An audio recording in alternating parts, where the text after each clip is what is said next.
like I said in the beginning, my name is Mark, and I have the incredible privilege of leading this amazing team. And today I get to hang out with one of our team members who holds the longest job title, if you check out our website, Robyn Elliott. Robyn, what is it that you do with an epic title like that? Oh, never mind the title. I just, well, not just, but I have the privilege of helping people to discover and fully follow Jesus. I mean, that's what we all do around here, but I'm specifically tasked with and love to help people go deeper with Jesus. We do that in a number of different ways, through mentoring, one-on-one, through our life groups. We have a whole host of life group leaders that lead groups throughout the year. And one of our values here at Lakeside, right, is that we don't have to do this alone. So it's one thing to come on a Sunday morning or tune in on a Sunday morning. It's awesome. But really growing in our faith takes being in community together. So that's what gives me joy, is connecting people with groups. And here at Lakeside, 2 is a group. So if you're interested in facilitating and grabbing a partner and digging in deep, by all means, please let me know and we can set you up with that. So, yeah, I love that. Long answer, long title. There you go. That's exactly it. No, that's great. And so you can always reach out to Robyn. Her contact info is on the website. You're looking to get connected in that way. She is awesome. I'm actually, whenever we have a one-on-one, amazed at all the things that are often happening with your teams and the things that people have the ideas who come to you and just like, hey, I want to start this or this kind of group. And it's always exciting. Pause for a second. How are the holidays? We're back. This is the first time we're back in like a week. We were here Christmas Eve, tag teaming. Ours were quiet. We had a COVID incident in our home. Anybody else? Last minute, so our plans pivoted. So this afternoon is our Christmas. So the lights are still up, the tree's still up. I don't know if anybody of you have yours at the curb already. Do you have yours at the curb? Or in the boxes? But ours is still up. So yeah, it was quiet. It was peaceful. It is what it is, and we made the best of it. So totally. Yeah. You? Similar. We were just dodging COVID. It's like a massive dodgeball game out there. And, so our house we've like organized pantries and that kind of stuff. And different. But, well, hey, would you let us know, or actually, I'm going to let you know. I'm just kind of looking at my notes of what we were going to talk about today. If you're new and you're looking to get connected, that was the worst segue ever, by the way. If you're new, though, it's an exciting day to be new because today's the first Sunday in January. So we're having our newcomer meet and greet. Normally it's newcomer coffee, but with COVID, we just meet and greet and we keep our masks on and chat. If you've never been, and we have both of our locations here today, out in the atrium, you'll see a sign, meet and greet. We'll have some of our staff and elders there. Nothing official happening. Just come on over and say hi. We'll put name to a face, and that'd be great just to connect with you, answer any questions that you have. I always look forward to that opportunity to get to connect with you there. And if you're a regular and you're watching online, but you're regularly downtown, any Sunday you can reach out to Daniel or Johanna, 2 of our pastors who are regularly downtown, and they'd love to get to know you. They're really friendly. You'll love them. But we just are all about, face to face, not just shoulder to shoulder. And so while we love being in rows on Sundays, we actually love getting connected. And so those are different things. And then if you're online, you're not physical at any of our locations, you can just text the number on the screen, and one of our team members will be in touch with you just to answer any questions that you have, and we'd love to connect with you in that way. And then there's some other new opportunities that are coming up as well. Yep, new year, new initiatives. So we're pretty excited at the end of January. You might want to mark your calendars, especially if you've just been hanging around Lakeside for the last year or so, or maybe 2, whatever. If you feel new, if you feel like you still want to get to know Lakeside, at the end of January, last Sunday in January, we're going to have kind of like a Lakeside 101 in the cafe. We might have a buffet lunch. We're not really sure. We might COVID might be over by then. COVID might be over by then. So it's just an opportunity for you to ask questions, find out who we are, what we're about, how you can get connected. And so that's the cafe, January 30th. End of this month, mark your calendars for that. And also lots of new groups starting up. So just go to our website under next steps. You'll see groups and ladies groups, men's groups, mixed groups. If you haven't yet gotten onto the Chosen bandwagon, there's Chosen's group starting back up. So yeah, there's always new things that are starting up throughout the year, but certainly there are in the next week or two. And Chosen's cool because let's say, maybe you're on a hiatus from church. And so like you maybe grew up in church and groups were always like study based. And so you remember like, an hour before group, you're like reading the chapter. Like now we do like videos, like the Chosen is all video based. Like who knew that? But it's awesome. And so we have incredible groups talking about Jesus and it's based on the Chosen, which is all looking at the life of Jesus. And it's fantastic. Yeah, accessible to everybody. So, you don't have to read. Look at that. So easy on-ramps, friends. As well. Oh, sorry. You have some exciting news. I have really exciting news. Or did I jump the gun on that? I'm dying to share this. Okay, so we've been having our, December is where we stop asking, not that you should stop giving, but we stop asking for money explicitly for Lakeside, and we actually have an outward focus. We kind of say, less under our tree, more for the world. Let's focus, let's trust God with our needs, and let's focus on something in our community that is really needed. And so this year, we put all of our energy with victim services, tag teaming with them who are frontline workers, often going with the first responders to people in their most desperate time of need, those first 24 hours. And also we learned victim services actually taps Hope House for physical supplies at times. And so we thought we'd help with some different supplies. So we had 3 different ways that you could help with victim services. We had creating kits, and we encourage families to do that with your kids so you can have conversations with your children. We talked about giving, gift cards, and financially, and we talked about actually serving. And this isn't like, 20 minutes of serving here. Like there's like 60 hours of training for the volunteers to be these people. And so the response was huge. So first of all, volunteers-wise. Yeah, so I was in touch with the lady who heads up victim services for this area, and she was saying at least 12 of you have reached out to inquire about volunteering, and that's really awesome. Thank you. I'm sure more will be inquiring.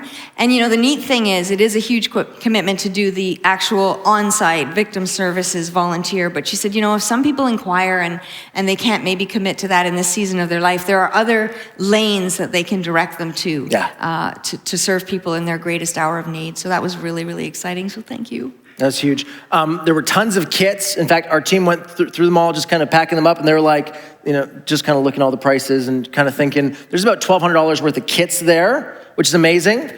Gift cards. Yeah, there's at least $2,300. Plus there's a few that, those ones that say like 5 to 500, but they didn't actually put on it. So is it 5 or 500? Don't know. But anyway, we have a significant amount of gift cards, and those go a long way for helping people who, again, are in their darkest hour. And then, this is exciting, then there was just people who just sent straight money, because we talked about that emergency fund. And we actually, as a church, sometimes reach out to victim services. And we've had times where we reach out and they say, this is from our emergency fund, and we actually can't fund this right now. And so we wanted to make sure they were ready to fund those emergencies. And so we get to send them a check for almost, ready for this? $13,000 because of your generosity. So I volunteer again to drop off the check.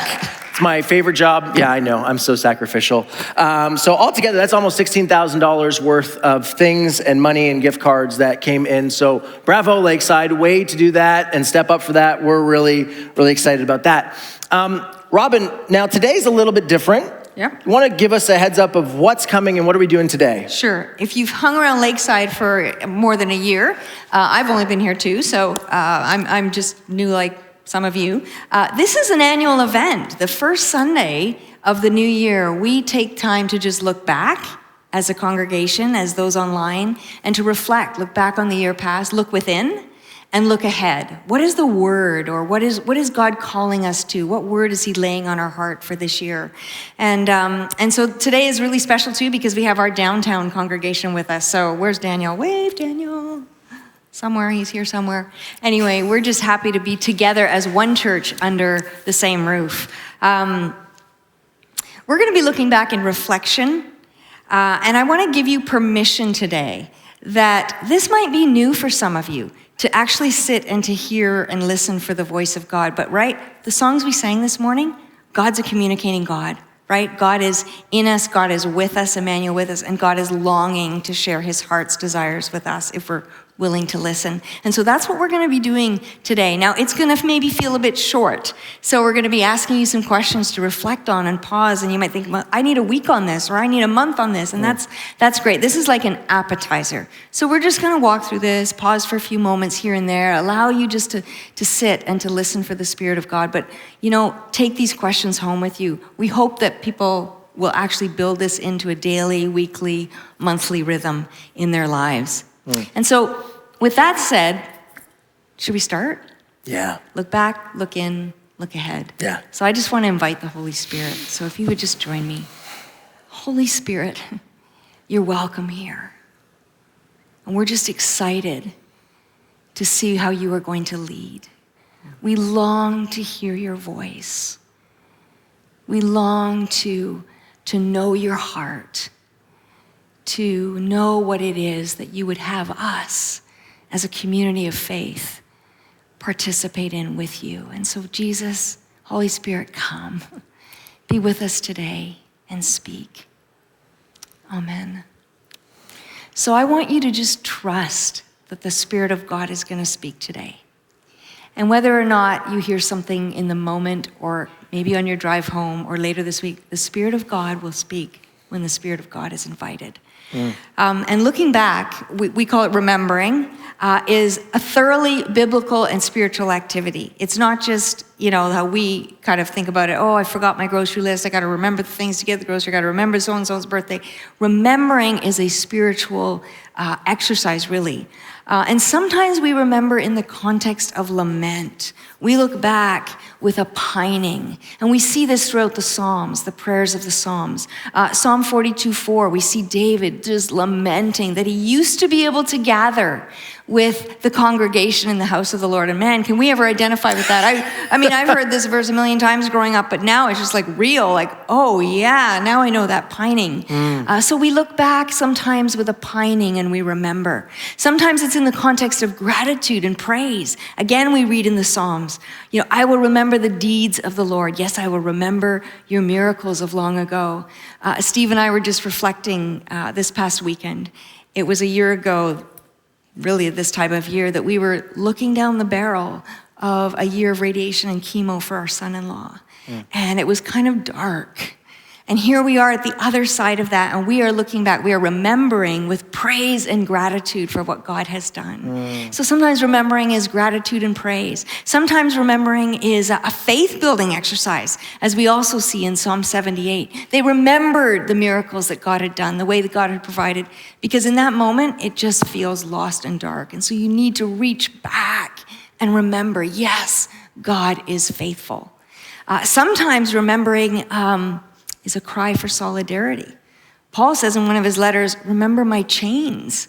And that's kind of an odd request, but there's this idea of when we remember others, the plight of the refugees, the condition of our First Nations, our homeless people, whatever it is, when we actually intentionally sit with and remember that, we intercede in prayer with so much more intention and passion. And so remembering has different contexts and different facets, but all of it roots us in our humanity.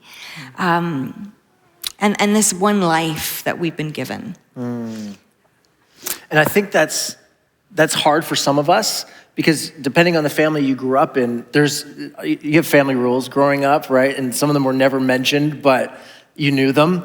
And one of them is like, well, we remember the good times. We don't talk about the bad times. We don't look back. And yet we worship a God who, rose from the dead. He conquered death. And we believe that he's continually bringing life out of things that are dead. And so we remember even the hard things because we actually invite God into that. But for some of us, that's actually a new practice, and it goes against our, what we were raised in. Yeah.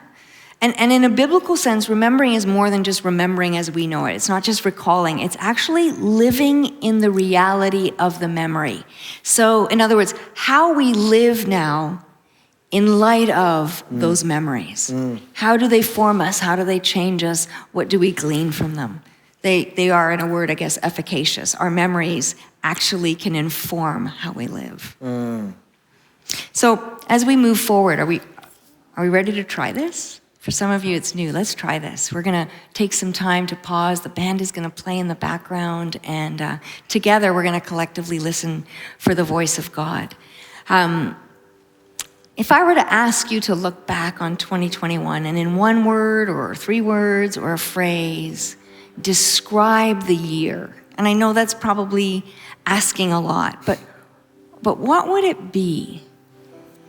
And I don't just mean any old word, but what is it to you personally? And so just sit with that for a moment. You know, there's lots of words that might come rushing to our minds. For some of us, it might be the word disaster. It was just a disastrous year. And maybe it was, but for you personally, what did that translate into? Did that mean loneliness? Was it a recalibrating experience? Was it a reorienting year despite the disaster? Was it freeing? So I want you to just sit with that for a moment and consider what this year has meant for you in a word or three or a phrase.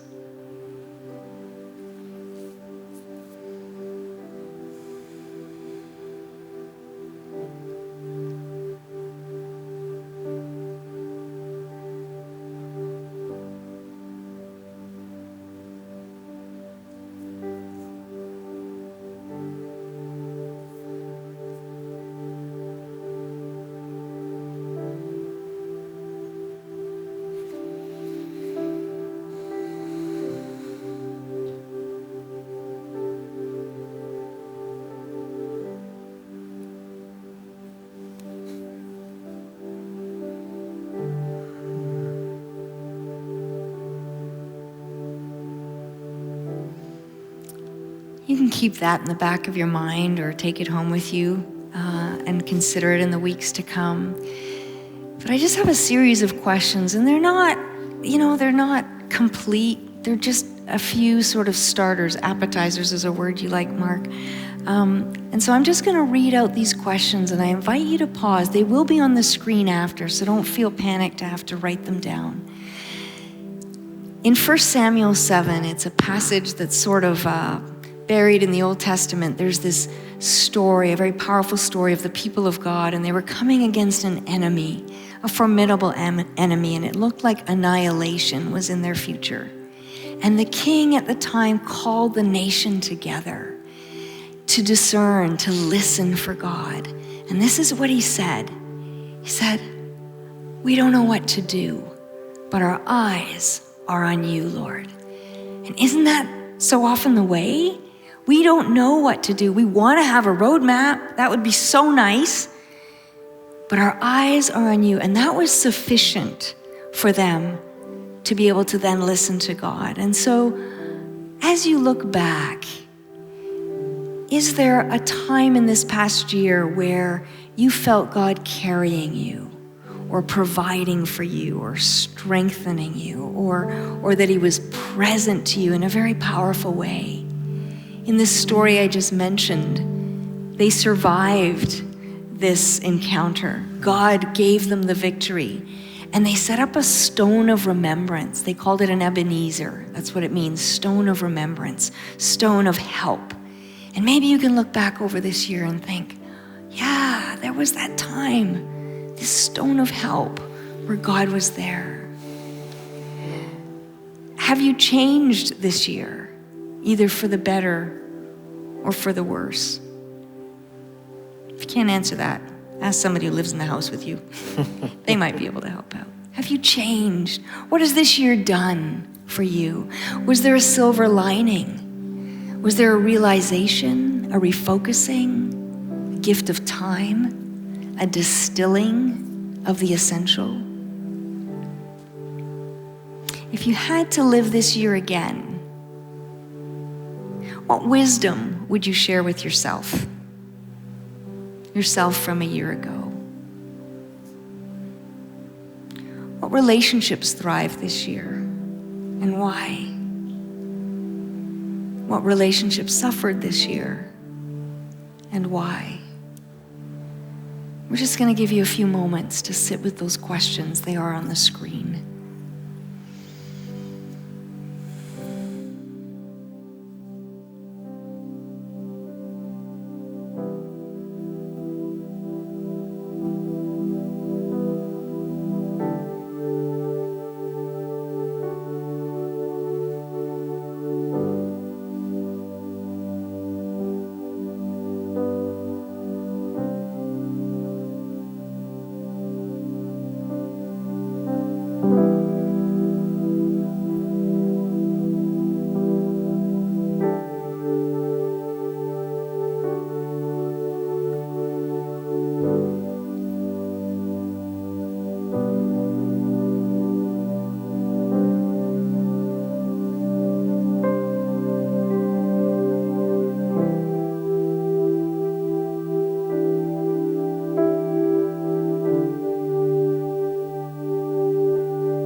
for a few moments, but maybe there was one or two that you could just take home with you and just sit with this coming week.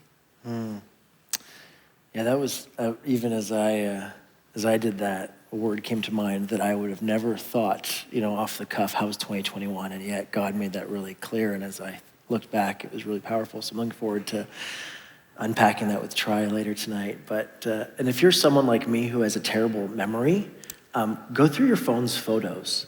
And that's a great way to look back on your year and the months and all the things that have happened. It's a great way to remember. But as we kind of shift gears again, now we move from looking back to looking in. And, this past week, I was listening to the news, and there's a story from the New York Times that caught my attention. It was covering something that's been in the news and on headlines for a while now called the Great Resignation. Maybe you've heard it or seen this trend where there's massive resignation, especially from the service industries, food industries, and employers don't seem to be able to find enough workers, even though there are, people looking for jobs, but there's just certain jobs that just don't seem to be able to fulfill those spots. And these newscasters actually went out and interviewed people, over the span. And so this article had been in the making for a few years when they were first let go in March of 2020. And their journey. So, they shared their stories. I was working in a restaurant. I was cooking. I was, 14 hours a day. And all of a sudden I was home. The government was sending me a check every week, and I was just waiting to go back to work. And as they just kind of explained, what that first week was like, and then that first month, and then they talked about, I was going for walks. I was watching the sunrise. I was experiencing what it was like for my feet not to hurt. Like I just, and just kind of unpacking, like they just explained these, fast-paced lives. And they started, some of them talked about, I was thinking, I was reflecting, I was journaling, I was writing poetry, I was, singing. And they just kind of talked about, they basically had some space to reflect on their lives. And as, they just kind of interviewed them over time, they just kind of realized some of them just like, yeah, I don't want to do this anymore. Or this isn't the way I want to live my life. And so I've started a business, I've gone back to school, I've simplified my life. I only work part-time. So my boss always asks me to do more hours and I don't want to. I've found a simpler way to live. And as I listened to those stories, I thought it was so neat because the people had slowed down and actually for a moment had been able to pay attention to what was happening inside of them. And in response, it changed their trajectory of the direction of their life, so to speak. And that was really, significant to me because interior examination, maybe that's a foreign concept to you, but it's actually an ancient spiritual practice. It's the act of looking in, paying attention to our feelings, our heartache, our dreams. And that may sound airy-fairy to some of you, but it's actually a deeply spiritual and Christ-like practice that goes back millennia, actually. And yet, some of you, your red flags are up because if you grew up like me, you're a little suspect. You were taught Jeremiah 17, the heart is deceptive, don't trust your feelings. I don't know if you grew up, Listen, there was a book called Emotions, Can You Trust Them that I read. And basically the answer was no. Yes. Don't even dare trust your emotions. Yes. So we grew up with the same message. In fact, if I'm honest, I actually have preached that. I remember this one time, remember that song, Listen to Your Heart? I actually, sang that and then was like, no, don't listen to your heart. The heart's deceptive. I preached a whole sermon on it. I remember exactly where I was when I did it. And over time, I've actually discovered there's truth to that. There are desires that we're meant to not act on. And sometimes our strongest desires are not the ones we should be living out. And we'll talk more about that in the year. But there are truths that were buried in that oversimplification of black and white. Don't listen to your emotions, don't listen to your feelings. And we missed out on the realities of number one, you're created good and you're made in the image of God. And often we forget that. And two, as Jesus follower, God actually resides inside of us. We've invited him to live inside of us. So when we don't pay attention to what's happening on the inside, in some ways we're actually ignoring the presence of God in our life. And so today, very quickly, let me just kind of 30,000 foot, here's some passages of scripture that kind of highlight the importance of this, and then give us some questions to kind of reflect, not just, looking ahead to the new year and our goals and all that, but actually, where are we at and what's going on the inside? I think of Psalm 139, it's gonna be on your screen. This is the psalmist. You've searched me, Lord, and you know me. You know when I sit, when I rise, you perceive my thoughts from afar. You discern my going out and my lying down. You're familiar. This is the creator of the universe, is familiar with individuals and all of our ways. Before a word is on my tongue, you, Lord, know it completely. And you can kind of read that and be like, this kind of sounds like Big Brother. It's kind of weird. And yet the psalmist seems to find this deeply comforting, and it actually invites it to the next level. Look what he says later on in verse 23. Search me, God. It's an invitation to actually look inside, know my heart, test me, know my anxious thoughts, actually welcoming God to investigate, like, what am I feeling deep down? And I love verse 24. See if there's any offensive way in me. He's actually inviting God to point out things that are going on in the inner life of this individual. And he says this, and lead me in the way everlasting. You know why that's so important? Because if we always talk about, following Jesus, being on a journey, we have to know where we're starting the journey from. And so often we don't even know where our starting point is. And so we need to know what's going on the inside. Because if we don't know what's going on the inside, if we don't know if there's healing that needs to be solved, or we have challenges, or we have forgiveness that we've been withholding or need to receive, we can't move forward in those things if we're not aware of what's actually happening inside. So we need to be aware of where we're starting from. I love the way Rich Villadas summarizes this principle. He says this, most of us want an awareness of God, right? Like we come to church wanting to know God more. But what we need in addition is an awareness of self. We need to be aware of what's going on. And so Rich Villadas has this really neat, simple prayer that you can pray anytime. It's just a great setup to be still. Lord, show me me.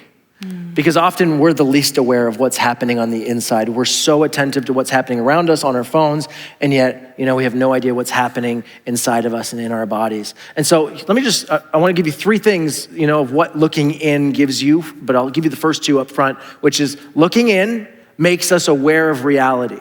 We follow Jesus. His name is truth. We want to know what's true. We don't want to ignore what's going on the inside. Again, some of our families, we don't talk about what's going on inside. You just, put a smile on and move forward. But we actually want to be true to what's happening inside. So it makes us aware of what's true. Number two, it makes us aware of our needs. What do we actually need? We actually take stock and it's like, what do I need? Am I anxious? Am I excited? Do I have energy? Am I motivated? What do I need? The number one question Jesus asks people in the New Testament is, what do you want me to do for you? Do you know what was implied in that question? That you're actually aware of what you need. It's a beautiful question that he asked, so we need to do that. And then the third thing, and let me preface it with, if you want to dig into this principle, 1 Corinthians chapter 2, 10 to 16, those 7 verses are just so rich. But in summary, just for the sake of time, what's coming out of that is basically saying, who knows a person's thoughts? Their spirit inside of them. He's like, and who knows God's thoughts? God's spirit. And then it has this awesome, surprise ending. It says, and God's spirit resides in you. That your thoughts actually have the ability to enmesh in this mysterious way where God thoughts actually have the ability to pop into your thoughts. You have, as Paul would say, the mind of Christ. And so the third thing that looking in gives us, looking in unites us with our Creator's thoughts. When we pay attention to what's going on inside, we're actually paying attention to the presence that resides in us. That's why I think it was, and I'm going to quote, I think it was Henry Nouwen, but it was my wife who was reading and telling me over the phone one morning when we connected quickly, and I just wrote it in my journal. It was something like this, and I'm pretty sure it was Henry Nouwen. The most important thing to pay attention to is what is happening within you. Because remember, that's where the Spirit of God is residing. And yet so often it's the last thing that we pay attention to. And so I want to leave you with 3 questions again, and we're going to give you again 2 more minutes, but here are the 3 questions. Number 1, what are you feeling in your body? Excited, anxious, overwhelmed, energized, desperate, hopeless, suspicious? Yeah. And if I could just interject for a second, this is maybe foreign to some of us, but we often neglect how we're feeling. We can tend to just suppress that. And yet the ancient mothers and fathers of our faith really believed that our spirits know, our bodies know. So our mind might be trying to tell us something. Yeah, I love this job. Yeah, I'm doing well at this job. Yeah, this must be the job for me. But our bodies, our spirits, they know. And they had a word for it, consolation and desolation. And it just means consolation is this life-giving? Do I feel enlivened by this? Whatever this is, this stage of my life, this job, this whatever situation? Or is it actually soul-sucking and I don't even realize it? And if we can pay attention, as you were saying, to our feelings, what's actually going on, but you know what? The noise around us often doesn't allow us to do that. We really do have to intentionally step aside and pay attention. What am I actually feeling? Anxious, hopeless, all of those things. Yeah, one of the things I love that Trifina teaches our kids is she says, do you feel peace? Because it's one of the fruits of the Spirit. It's like, if you don't feel peace, pay attention to that. Be cautious of that. Or move forward into it if you do. But we often just want theological knowledge, and yet we're not aware of this. So I love that. So what are you feeling? That's one. Number two, what do you sense God drawing your attention to, or what do you need? What is the need that you have? And then number three, what do you sense God drawing your attention to? So what are you feeling? What do you need? What do you sense God drawing your attention to? Is it an area that needs healing in your heart? Or an area that God wants to pour fuel on? Something to walk away from? Is it a relationship to focus on? An area to grow, a local or global need that's on your heart that God just keeps bringing to mind and you don't know why, that he just wants you to pay attention to?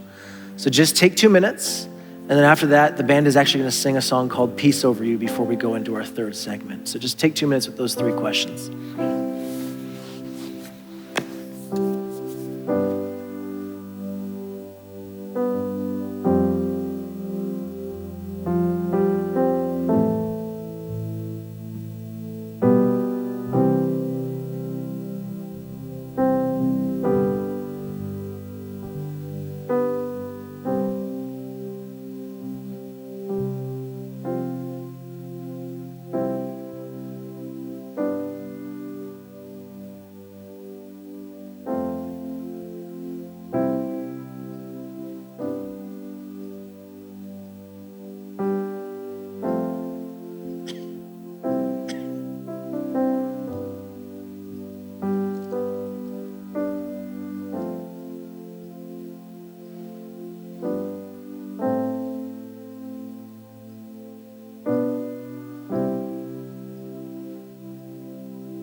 We don't know what to do, but our eyes are on you. From 2 Chronicles 20, the incident I mentioned earlier, the situation I mentioned earlier, and that's often exactly how we feel, especially on the precipice of a new year with a lingering pandemic. We don't know what's ahead. We don't know if we're going to be, recording and going completely online, or whether we'll be full here in a couple of months. But in your own lives, you may feel the same way. I don't know what to do. But our eyes are on you. And one of the things that we desire here, our elders desire this, we desire this as a staff team, is that we want to be a spirit-filled and a spirit-led church. We can be involved in all kinds of really good stuff. The needs are endless, you know that. But is it what God is calling us to? Is it what God has tasked us and equipped us and called us to do and to be here in Guelph and in the surrounding areas? And so, without the Spirit's leading, we're just involved in a bunch of really good things. But it may not be what the Spirit has for us as a church specifically, and that's really what we want to hear. We, often can do this as a leadership team, but we want to invite all of you to be part of this, because we believe that every single one of us has a place in this body of Christ here at Lakeside. And as a people gathered here, you can hear from God. I heard a really neat quote this week. It said, "The church is the only organization that exists for those who are not its members." And that is so true. If we keep that in mind, we have to bear that in mind. We exist for the sake of those who are not the members here. And we believe, and we have seen this with our own eyes. Friends, we have seen over the last couple of months how God has brought staff and he's brought Lakesiders with vision and with equipping and with gifts that we didn't even know were out there, because God, we know, is forming us. God is preparing us for something. I don't know what it is. I don't think you know what it is, but he's preparing us for something ahead. And we're super excited about that. And as we lean into deep faith, wide embrace, and hyper-local, we're just really looking forward to what God is calling us to here and beyond. One of my favorite authors, Ruth Haley Barton, she wrote a book called Discerning God's Will Together. And in it, she said, in order to discern God's leading together as an organization or as a church, we first have to be doing it for ourselves as individuals. We won't be able to hear God's direction for us collectively if we aren't practicing it in our own lives. And that's part of why we're doing what we're doing today, is trying to encourage us and almost train ourselves in listening for God, which we do hear all the time, but collectively, it's just neat to pause throughout the year and do that. Just hearing for God for ourselves. And so I hope that you'll really press into this in the coming weeks and months ahead. Yeah, and then today what we want to do, just as we close, is actually do that as a community. And so something you maybe don't know that we did a few months ago. In fact, this summer we were just getting ready for a transition of leadership that was happening September 1. And so we called all of our staff together and any elders that could get the day off work. And we all got together, spaced out, We may have been spaced Distanced out. is a better term. We spent the whole day praying, looking back. We looked back on the 30 plus years of Lakeside's history, at all the good and the bumps along the way, just being honest and real and raw about it. And then we prayed about the future of the church. And we gave space to draw pictures and do prophetic art and, just kind of build off of each other. And it was this really neat exercise. And by the end of the day, we kind of had 5 words that were, as we're thinking about, because this whole thing was kind of like, God, where are you directing us over the next 5 years as a church? And so we had 5 words. These are not massaged. These are not, worked out in their entirety at all. This is just kind of what I'm going to share with you is kind of a working document, so to speak, of where we got as a leadership that day. And I actually want to invite you into this, because over the next 3 months, we're actually going to be solidifying our kind of plan, as much as you can kind of make a plan in the spiritual world, right? Just where we're going to put our focus and our energy over the next 5 years, and kind of massaging these 5 things out. And we wanted to share them with you in this raw state to kind of say, can you be praying about this today for a little bit, but then for the next 4 weeks, for the month of January, we're just inviting you in your quiet time as you're listening to God for yourself, also be praying for this church that you're a part of, and just, writing down any words, any verses. If you're an artist and God speaks to you through art, you want to draw a prophetic image and send it to us, we love that kind of stuff. You're a music writer, whatever it is, we're going to let you know in the next couple weeks. Every week, the host is going to talk a little bit about that, and we'll give you a way to actually send us that via email or whatever. But we just wanted to kind of, whet your appetite, so to speak, and invite you to dream with us of what Lakeside could be and be focusing on over the next 5 years. So here's the 5 words, and I'll just kind of give you some of the ideas that kind of bubbled up beside it. So the first one was presence. And it was just this idea of Lakeside being a place where people encounter the presence of God. They're spirit-led.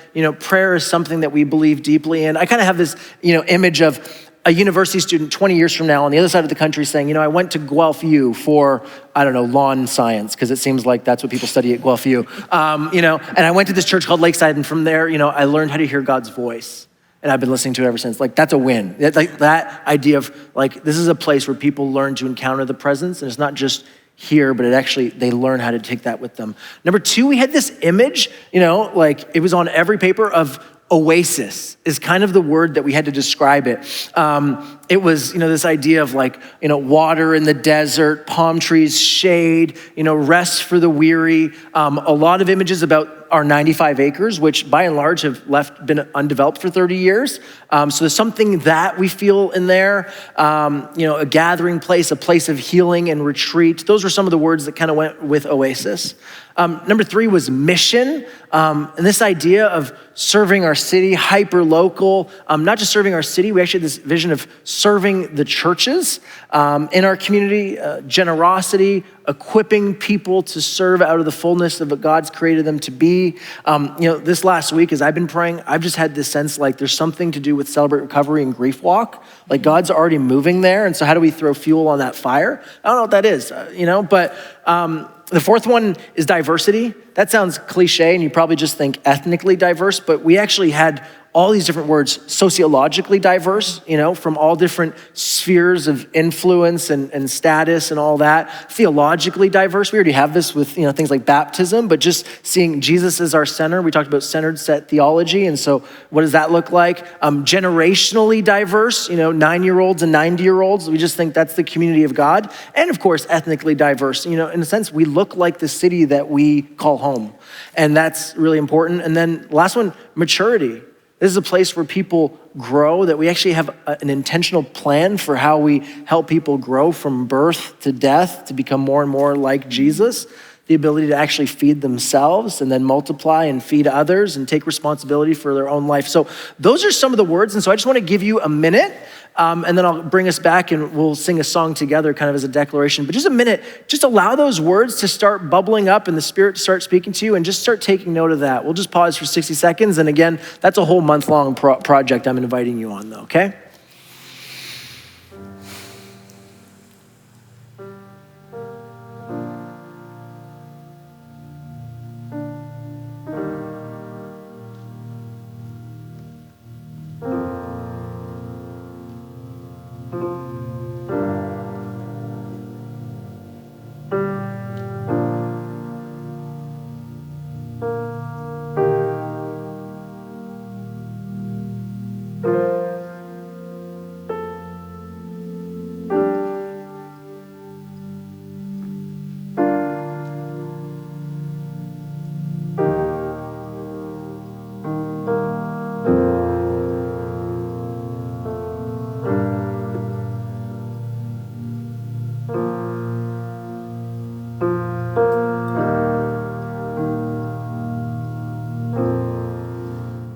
We just want to bless you before you go. And just a reminder of the meet and greet. If you are just been coming in the last couple of weeks, we'd just love to get to know you. Our pastors will be out there and some of our staff will be there. So please stop by in the atrium. One of our Lakesiders has donated their, like a photo booth. So you can go and have your picture done. If you're here from downtown and you weren't able to do that, feel free to go and the picture will be printed for you in front of the trees and everything. It's beautiful. And there will be a prayer minister at the front. So if you would like prayer, even if you need prayer over some of the things we've reflected on today, would you feel free to come and that prayer minister would be happy to pray for you. So just let me bless you as you go. May the peace of Christ go with you wherever God may send you. May Christ guide you through the wilderness, protect you through the storm. May Christ bring you home rejoicing at the wonders he has shown you. May Christ bring you home rejoicing once again into our doors. Bless you, friends. We love you. Happy New Year. We're so excited.